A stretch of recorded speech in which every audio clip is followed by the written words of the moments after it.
Yang dimaksud LDI-nya 2. LDI karena lihat, jangan sampai ntar saya salah. Iya. I-nya 2 ya. I-nya 2. Ini harus ditegaskan dulu, nanti beda. Kalau I-nya 1, bukan soal salah tulis kan Kak? Kalau I-nya 1 kan berarti I-nya 1. Udah ya. Enggak, saya mau jawab karena ini kan sensitif Pak. Bahas ini sensitif. LDI itu dulu namanya Lemkari. Sebelum Lemkari namanya Islam Jamaah. Islam Jamaah itu oleh Kejaksaan Agung tahun 1971 telah dikeluarkan SK sebagai ajaran agama yang menyimpang, sesat, menyesatkan, dan bukan ajaran Islam. Itu kalau mau tahu udah keluar SK-nya. Nah, masyarakatnya nggak tahu sejarah, akhirnya orang yang ngomong begini yang diserbu. Begitu kalau boleh saya bilang. Kita karena tidak punya pemahaman sejarah yang kolektif, kita tidak punya pemahaman yang sama. Kenapa? Islam Jamaah, siapa mereka? Islam Jamaah itu didirikan oleh yang namanya Nur Hasan Al-Ubaidah Lubis. Lubis itu bukan marga orang Sumatera Utara. Lubis itu lubis luar biasa. Bahasa gojekan. Ya, ketawa, memang begitu. Iya, saya walaupun bukan orang, saya kan bilang, saya ini menekunin hampir 30 tahun lebih, jadi saya bisa terangkan. Dia punya masjid besar di Nganjuk, seperti tanah besar kayak gitu kan, memang begitu kan.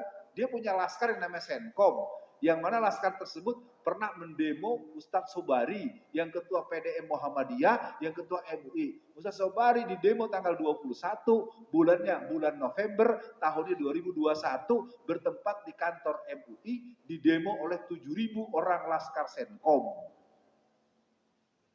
Itu kan fakta. Yang saya ngomongkan, saya pikir kalaupun ada yang marah, kalau saya ceritain fakta kejadian kok. Tapi kan zaman sekarang nggak bisa begitu kita ngomong. Nah, pertanyaan ini apa? Katanya juga bukan Islam, tetapi apa nih? Sudah familiar sekali di kalangan masyarakat. Bagaimana kita menyikapinya? Karena takutnya mencemarkan nama Islam. Memang mereka mencemarkan. Kenapa mereka menjadi kuat? Karena tahun-tahun 1970-an, pemilu pertama di Orde Baru tahun 71. Tahun 1969-71 keluar keputusan Kejaksaan Agung yang menyatakan Islam Jamaah yang dulu pernah diikuti oleh Ida Royani, Benjamin S. dan artis-artis terkenal pada zaman itu, maka mereka bernaung di bawah pohon beringin alias Golkar warna kuning. Karena mereka sudah terstempel sebagai aliran sesat dan terlarang menurut ketentuan hukum yang ada di negeri kita, lalu berlindung di bawah partai penguasa. Bapak Ibu tahu kan, walaupun orang sejahat apapun, kalau ada di rombongan penguasa bisa disentuh atau tidak? Yang koruptor aja ratusan miliar, triliunan, 43 triliun nggak diapa-apain. Jadi kekuasaan itu harus kita rebut. Itu yang sebenarnya saya mau dengar pertanyaan. Bagaimana kita merebut jadi wali kota Solo, jadi Bupati Sukoharjo? Nah, karena kita, betul kata antum tadi, kita nggak biasa, kita biasa ngalah saja, jangan suka komplain. Lalu pertanyaannya, Ustadz, LDI itu katanya bukan Islam. Yang bikin bukan Islam itu dia, karena dia menganggap kita itu kafir. Kalau orang Muslim dengan Muslim boleh nggak saling mengkafirkan? Tidak, justru mereka mengkafirkan kita. Tanyakan pada anak LDI, apakah jamaah masjid Iska itu kafir? Kafir.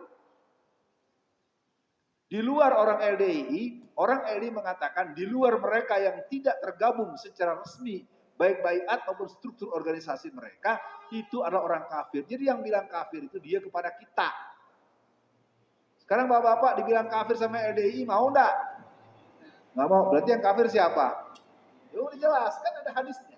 Barang siapa orang menyatakan kafir pada orang lain, padahal yang dinyatakan kafir bukan kafir, maka yang menyatakan kafir dialah yang masuk Pak, ayatnya dalilnya masuk. Masuk Mang, gitu. Enggak ada perdebatan sederhana kan. Apa suruh ngapir-ngapirin orang? Kita nggak pernah ngapirin orang. Nah udah ya Bu ya, saya nggak sebut namanya. Bagaimana mempersiapkan generasi Islam masa kini yang mendatang yang bisa seperti generasi para khalifah kejauhan Bu? Mungkin kita perlu tarik dulu bagaimana kita punya terah kontaknya antara Muhammad Nasir dengan Kartosuwiryo. Itu cakep. Saya ingin mengajak agar kita punya jembatan graduasi menuju. Karena kalau bicara kekhalifahan, kita mungkin perlu nanya misalnya, apakah kita membayangkan punya generasi seperti Muhammad Al-Fatih? Ketika disebut Muhammad Al-Fatih, tahu belum siapa Al-Fatih itu?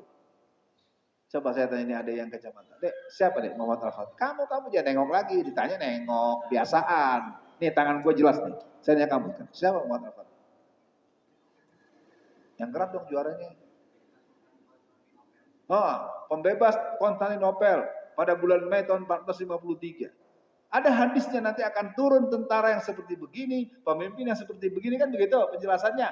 Muhammad Al-Fatih lahir dari seorang terah yang pernah ingin kembali membebaskan Konstantinopel.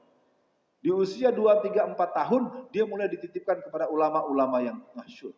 Di usia 6 tahun dia sudah hafal Quran.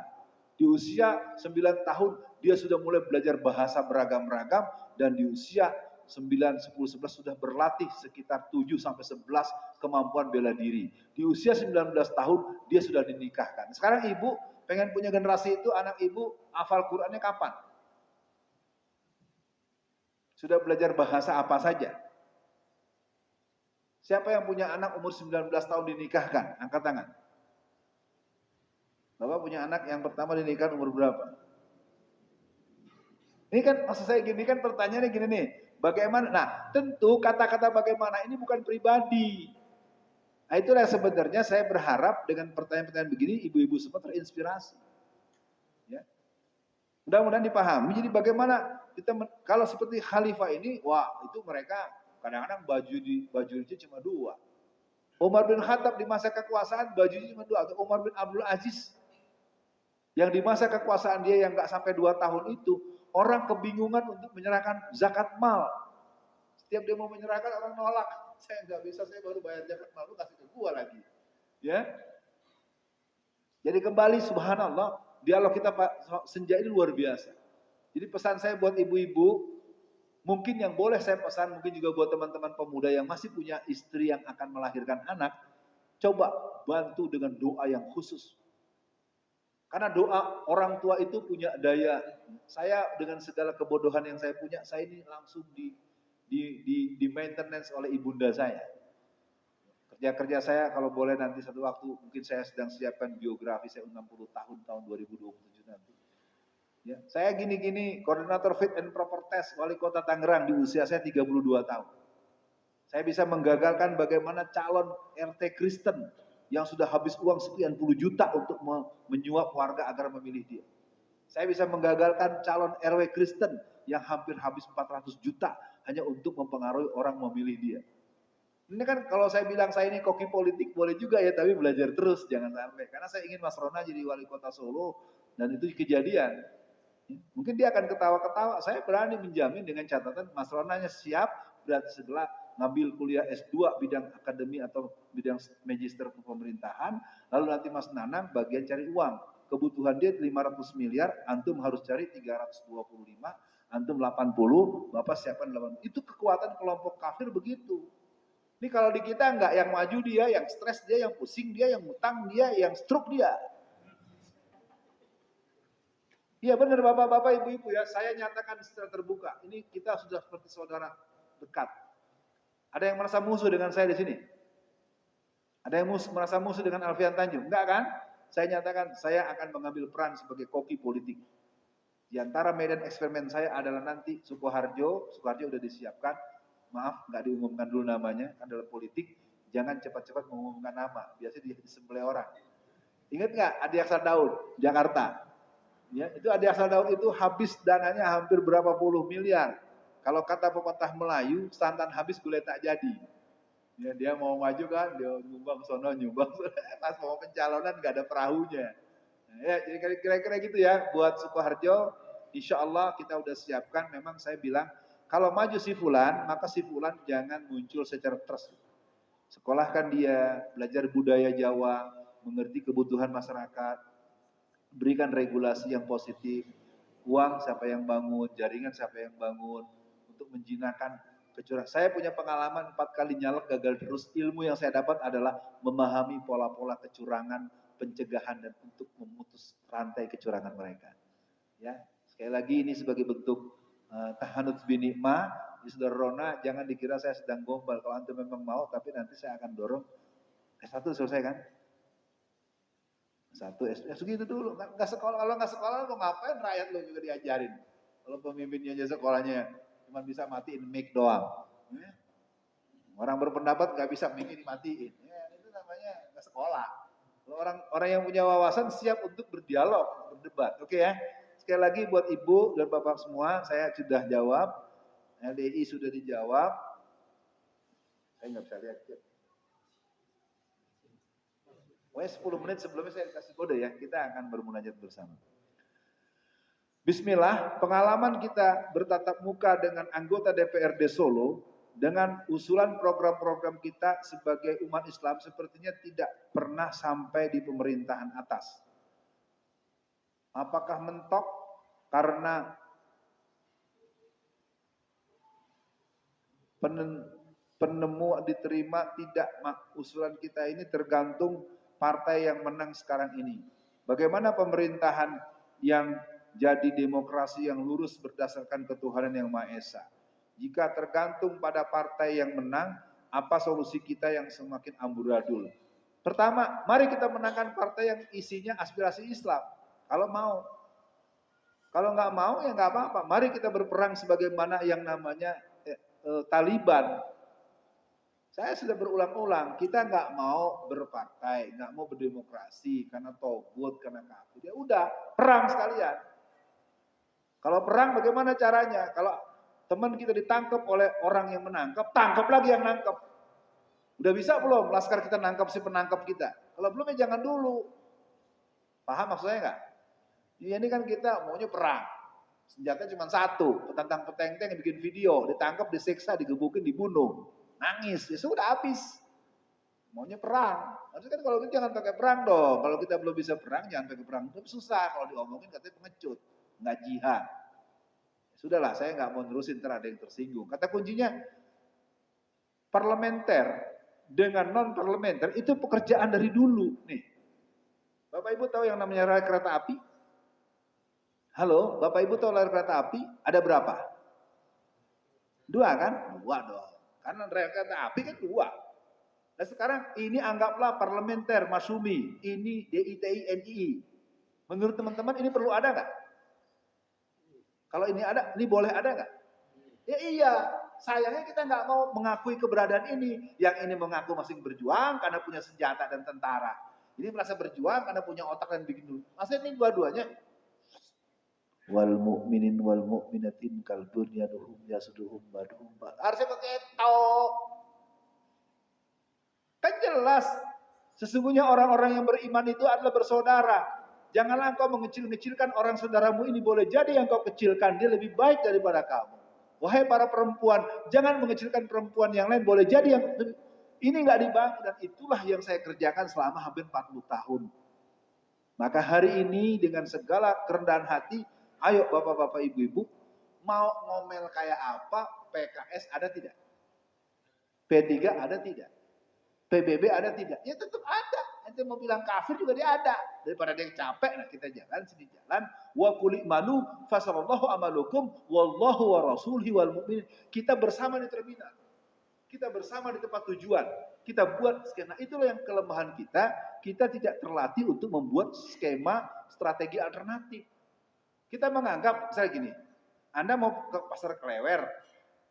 Menurut Anda lewat sini. Kalau Anda lewat sini, pokoknya nggak lewat. Kalau tak teni, kan bisa lewat lain. Yang penting kan kita tidak lewat maksiat, tidak lewat musyrik.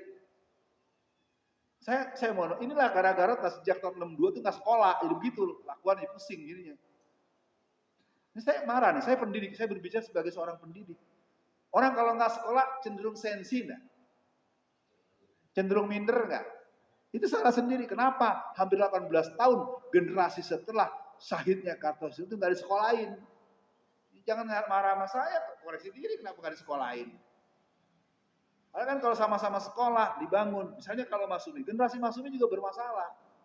Bapaknya terkenal, tokoh, tapi kita kalau cari anak sekarang nggak ada. Ya kan? Mana anaknya Natsir yang jadi tokoh Islam? Nggak kelihatan. Mana anaknya Pak Hamka? Nggak kelihatan juga. Itu kan juga pertanyaan. Tapi kita nggak bisa meremehkan itu karena dia punya warisan. Sebut apa? Tafsir Al-Azhar. Tafsir Al-Azhar itu menjadi pegangan di berbagai pesantren-pesantren di Asia Tenggara. Dan itu sudah hukum kehidupan bahwa yang namanya iman memang tidak diwarisi. Kita tahu Nabi Lut, kita tahu Nabi yang anak-anak mereka juga tidak ikut. Maksud saya begini para jamaah, dengan adanya pertanyaan-pertanyaan seperti begini, ayo, kalau memang nanti ini pemilu 2024, menurut saya kalau kepentingan situasi negara, kita tidak perlu menunggu pemilu 2024. Tapi kan kalau itu dilakukan, perbincangannya harus lebih kuat. Jangan kelompok Islam hanya sebagai pendorong mobil mogok, hanya peramai penghias ramainya orang aksi. Nanti giliran menang yang maju dia lagi. Itu yang terjadi tahun 66, itu di tahun 1998. 1966 yang mati-matian turun HMI, PII, GPI segala macam, tapi yang masuk kelompok nasionalis sekuler. Nah, ini juga terjadi di Solo ini. Yang turun nanti anak-anak DSKS, yang turun anak-anak santren, ntar yang jadi pejabat orang-orang nasionalis sekuler. Saya udah mempelajari masalah di sini. Wah, ini kelompok Islam harus, tapi juga harus punya keberanian mengambil langkah. Ya, jadi Bapak Ibu sekalian, saya sebetulnya tidak ingin, ini yang bikin jawaban jadi politik karena pertanyaannya. Harusnya kan bersifat pernyataan, harapan, dan usulan. Bagaimana kita memperbaiki salah satu pelajaran dengan pertemuan hari ini, bahwa kita menyadari bahwa kita harus banyak baca. Kita harus banyak memikirkan pekerjaan apa yang kalau aku lakukan, pekerjaan apa yang kalau tidak aku lakukan akan memberikan kebaikan dan perbaikan buat generasi kita di belakang kita. Ya, coba kita tengok lagi, ini jadi banyak betul nih pertanyaan-pertanyaan. Saya pikir saya dengan ini karena terlalu banyak nggak mungkin dibaca semua. Saya coba ambil yang konsepnya agak panjang, Nah, ini ada konsepnya. Keprihatinan pemikiran apa yang kita lakukan. Saya mohon, Mas bacain Mas. Biar kalau ada yang bacain kan saya ikut nyimak. Kalau saya baca sendiri saya nggak mengerti. Baca semua aja Mas. Nama nomor handphone jangan. Keprihatinan pemikiran apa yang kita lakukan. Keprihatinan melihat pemuda zaman sekarang yang kurang peduli terhadap hal di sekelilingnya. Mulai hal-hal kecil yang remeh seperti mendiamkan melihat sesuatu yang tidak pada tempatnya. Lampu masih hidup di siang hari, sampah tidak pada tempatnya. Hingga hal-hal yang besar seperti tidak tahu sejarah Islam, sejarah hal-hal di sekelilingnya yang menyangkut kehidupannya. Mengapa? Dikarenakan tersibuk